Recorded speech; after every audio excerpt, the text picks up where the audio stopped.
Social மீடியாவில் எங்கே பார்த்தாலும் அந்த ஒரே ஒரு பெண் குயின் நடந்து போகிறது அவ்வளோ ஹிட்டாக போயிட்டுருக்கு. எல்லாருமே அதை பற்றி பேசிக்கிட்டே இருக்காங்க. ஸோ நான் நினச்சேன் எனக்கும் அதை பற்றி வீடியோ போடணும் அப்படிங்கிற மாதிரி ஆசை இருந்தது. அதனால தான் போட்டுட்ருக்கேன். மறக்காமல் சேனலை சப்ஸ்கிரைப் பண்ணிடுங்க. 2007 ஒரு ஜெர்மனியை சேர்ந்த ஒரு ஃபில்ம் மேக்கர் ஒரு டாக்குமெண்ட்ரி எடுத்திருக்காரு. அப்போ அண்டார்டிகாவுக்கு போயிட்டு அந்த பெண் குயின் காலனியை வந்து வீடியோ எடுத்திருக்காரு. அதில் ஒன்று மட்டும் செப்பரேட்டாக ஆப்போசிட் சைடு வந்து நடந்து போயிருக்கு. அங்கே ஃபுட்டோ இல்லை ஷெல்டரோ அதுக்கான தேவையான விஷயங்கள் எதுவுமே வந்து அங்கே கிடையாது. ஈவன் அது அந்த பக்கம் வந்து நடந்து போயிருக்கு. அப்படிங்கும்போது இது வந்து எதனாலையா இருக்கும் அப்படிங்கிறது 2026 இவ்வளோ பிரபலமாக பேசப்பட்டு இருக்கு அப்படிங்கிறதுக்கு ரீசன் என்னவா இருக்கும்? நிறைய பேர் நிறைய கருத்துக்கள் தெரிவிச்சுட்டு வராங்க.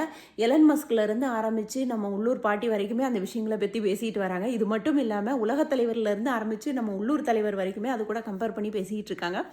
பட் என்னோட ஒப்பீனியன் என்ன அப்படின்னு சொல்லி பார்த்தீங்கன்னா, 2007 மக்கள் வாழ்ந்த வாழ்க்கையும் இப்போ மக்கள் வாழ்கிற வாழ்க்கையும் வேற மாதிரி இருக்குது அப்படிங்கிறது தான் என்னோட ஒப்பீனியன். ஏன்னா 2007 வந்து இந்த அளவுக்கு ஆங்ஸைட்டி, டிப்ரெஷன், லோன்லினஸ் இதெல்லாம் வந்து கிடையாதோ.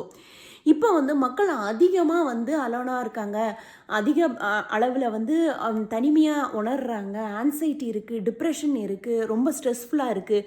ஸோ அதனால தான் இந்த மாதிரி அலோனாக இருக்கக்கூடிய ஒரு பெண் குயினை இவ்வளோ தூரம் அவங்க லைக் பண்ணி அப்சசிவாக இவ்வளோ வீடியோஸ் போடுறாங்களோ அப்படிங்கிற மாதிரி எனக்கு தோணுது. ஸோ உங்களோட ஒப்பீனியன் என்ன அப்படிங்கிறத கமெண்ட் பாக்ஸில் சொல்லுங்கள். மறக்காமல் சேனலை சப்ஸ்கிரைப் பண்ணிடுங்க. தேங்க்ஸ் ஃபார் வாட்சிங்.